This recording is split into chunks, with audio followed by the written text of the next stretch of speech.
Bienvenue dans vos conseils du libraire. Chaque vendredi, nous lisons Surat al-Kahf, Surat la caverne. Et le prophète, sallallahu alayhi wa sallam, nous a averti que mémoriser les 10 premiers versets de cette sourate nous protégerait du Messie ad-Dajjal, du faux Messie.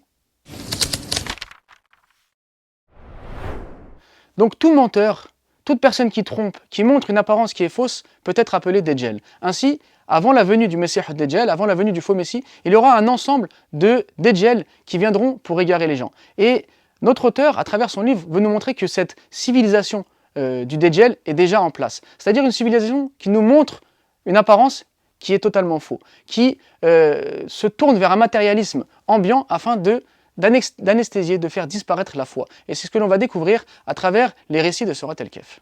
Surat al-Kahf est l'antidote au matérialisme. À travers plusieurs récits, Allah va nous faire réfléchir à ce monde et à la foi.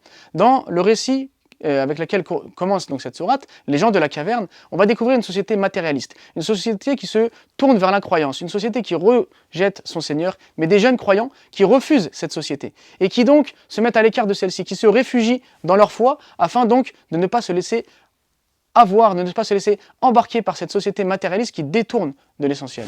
Dans le second récit, qui nous parle du propriétaire des vergers, on découvre un homme qui a un jardin verdoyant. On découvre un homme qui pense que toute sa réussite provient de lui-même, de son seul savoir, de sa seule capacité, qui oublie qu'il a un créateur qui lui a attribué tout cela. Et c'est ainsi qu'on peut faire le lien avec cette société matérialiste. Cette société qui, grâce à son industrie, grâce à son développement, grâce à ses connaissances, pense que tout vient d'elle-même, qu'elle n'a pas de créateur, que c'est uniquement grâce à elle qu'elle a tout cela. Et c'est donc un avertissement contre cette société matérialiste, contre cette société qui veut renier Dieu, que Dieu nous donne comme enseignement dans cette sourate.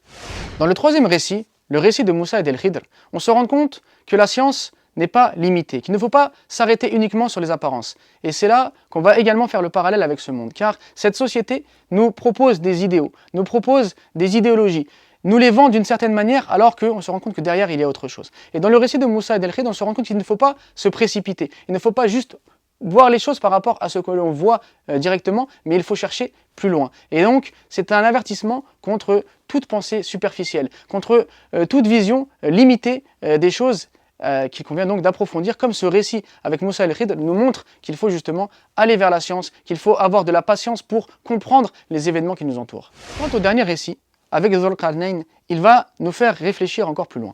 On se rend compte d'un homme qui possède la foi, d'un homme qui possède la force, d'un homme qui va mettre cette foi et cette force au service de l'humanité, au service du bien. Et c'est donc, après nous avoir avertis avec tous ces récits sur le danger du matérialisme, sur le danger de se sentir orgueilleux, supérieur et d'oublier son créateur, il va nous rappeler que la foi et ce bas monde, ce matériel, doit être mis au service du bien, au service de l'humanité, avec le récit de Dhul-Qarnayn.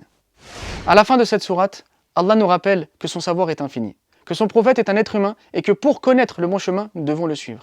Il nous rappelle également l'au-delà et que celui qui veut rencontrer son Seigneur doit faire le bien. Ainsi, notre shir Abul Hassan Nadwi, à travers ce livre La foi et le matérialisme, va nous permettre de méditer Surat al-Kahf d'une manière que nous avons certainement peu fait auparavant. Et ainsi, suite à cette lecture, nous ne lirons plus jamais Surat al-Kahf le vendredi de la même manière.